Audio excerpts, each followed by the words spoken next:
This is the latest news about the hostage release agreement.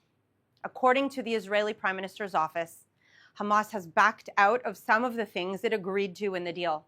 Israel's cabinet was supposed to meet at 11 a.m. to approve the deal. That did not happen. Hamas created a last-minute crisis to further blackmail Israel.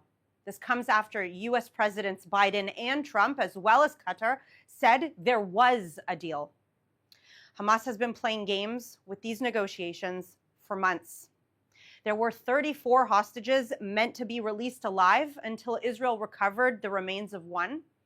Previously, Hamas said it didn't know where all the hostages were.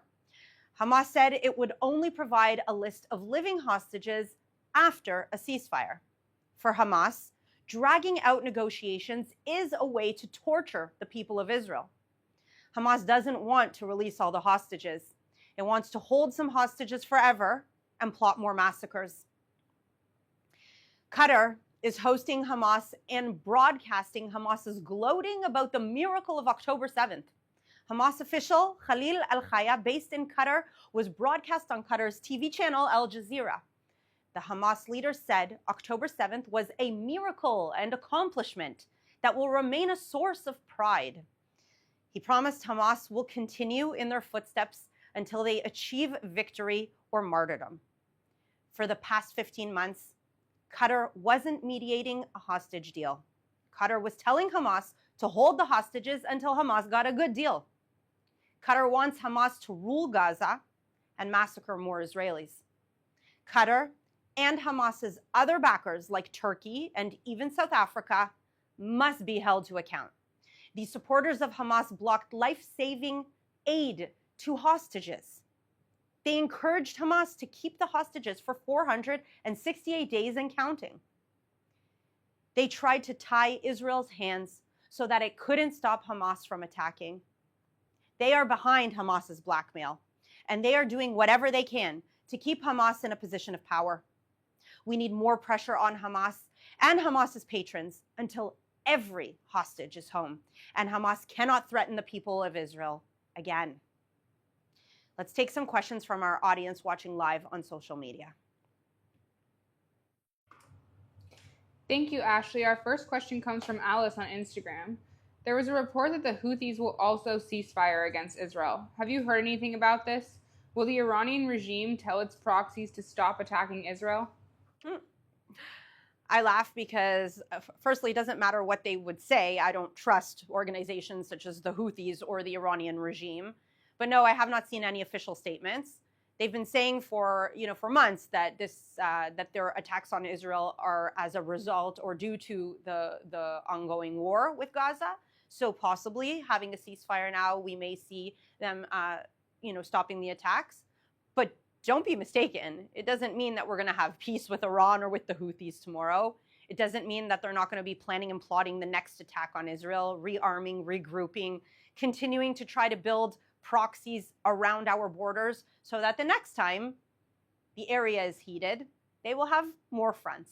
That is what they do. When it is quiet, they arm, they develop nuclear weapons, and they develop all the capabilities to continue to attack Israel. Thank you. Our next question comes from Adam on Instagram. Do we know what exactly Hamas did to create this crisis that's delaying the Knesset vote on a ceasefire?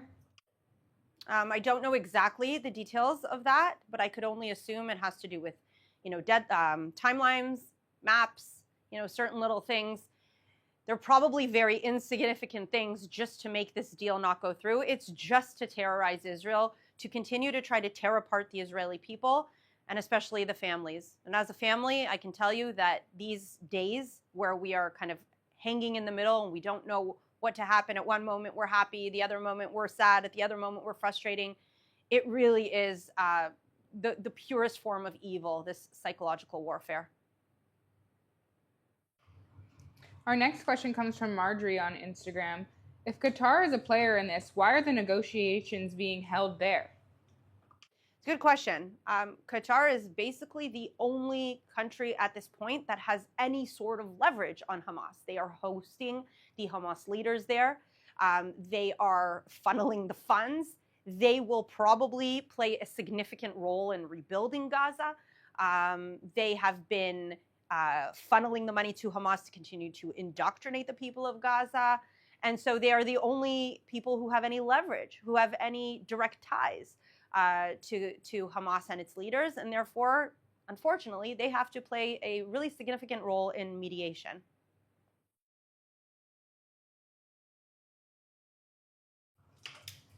Thank you. Our next question comes from YouTube. There are videos circulating of civilian celebrations of, quote, Hamas's victory. Do you believe that these videos represent widespread support for Hamas among Palestinians, or is this Hamas propaganda? It's hard to say. I do believe, obviously, there's a lot of Hamas propaganda here, but it's important to mention that these videos, until yesterday, they were crying genocide, and all of a sudden it has become a victory.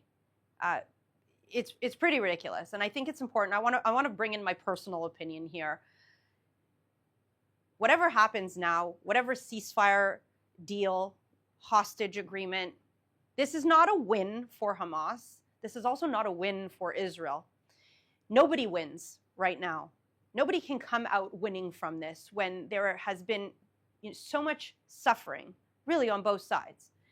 And so those images of so-called celebration, my personal opinion is that it does not represent the people of Gaza, but the people of Gaza who want to speak up against Hamas and blame Hamas for the destruction and for everything we have seen over the past 15 months, they can't do it because they know that right now Hamas is still there, they still have power, and any opposition that people will try to show now within Gaza, we know what Hamas does to its opposition. They eliminate them, not in friendly ways. And so unfortunately, we're not going to be seeing many videos and many voices of people blaming Hamas for this.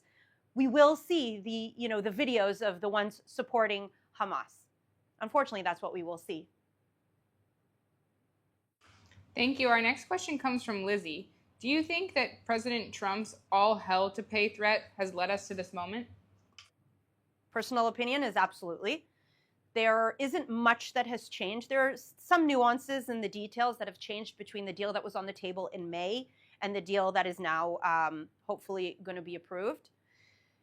The only thing that has changed since then is Trump coming into power and not only being able to really pressure Qatar and to bring Hamas to the table and to agree to the deal, but also its pressure on the Israeli government to make sure that this deal happens on both sides.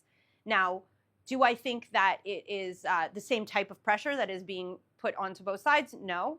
I think that, and I hope, and again, this is just speculation and just, again, my hopes, is that the Trump administration, which looks like from right now, it looks like they understand Israel's situation. They understand that in order to pursue this deal, Israel needs to know that the U.S. administration will back it in defending itself when it needs to defend itself. And that I believe that plans are being made for the day after. So what is going to happen after Israel slowly pulls out its forces from Gaza? And we see that Hamas is going to try to regroup.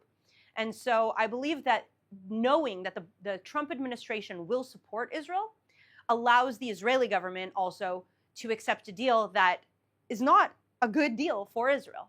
But we know that we will have the support in the future when we will need to enforce our security and our safety.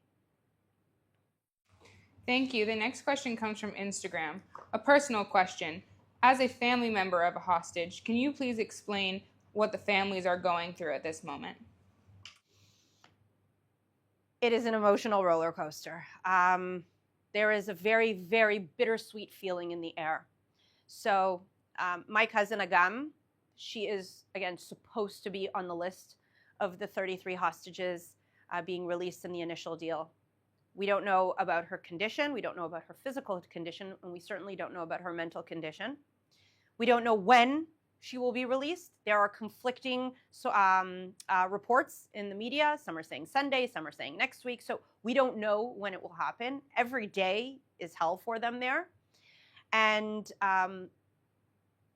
it's bittersweet for a number of reasons. This is just the first phase. There aren't 33 hostages in Gaza. There are 98 hostages in Gaza. And we will not stop until all 98 come. And we expect that the Trump administration will enforce and ensure that nothing happens to stop this agreement in its process. As we've seen last time, Hamas, stopped the agreement in the middle, and we were supposed to see Shiri, Ariel, and Kfir Bibas coming home over a year ago. So we are hoping that nothing will interfere this time, that we will continue to the second phase so that we can see all the hostages released. And of course, it is bittersweet because we are making a deal with the devil. And so Israel, unfortunately, has to release thousands of terrorists with blood on their hands, one of which murdered in cold blood the Fogel family.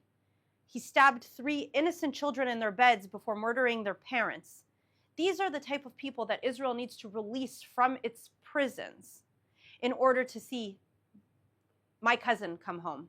And so this really is bittersweet. But we know that as a country and in our values, we do everything to bring everyone home. Every life matters.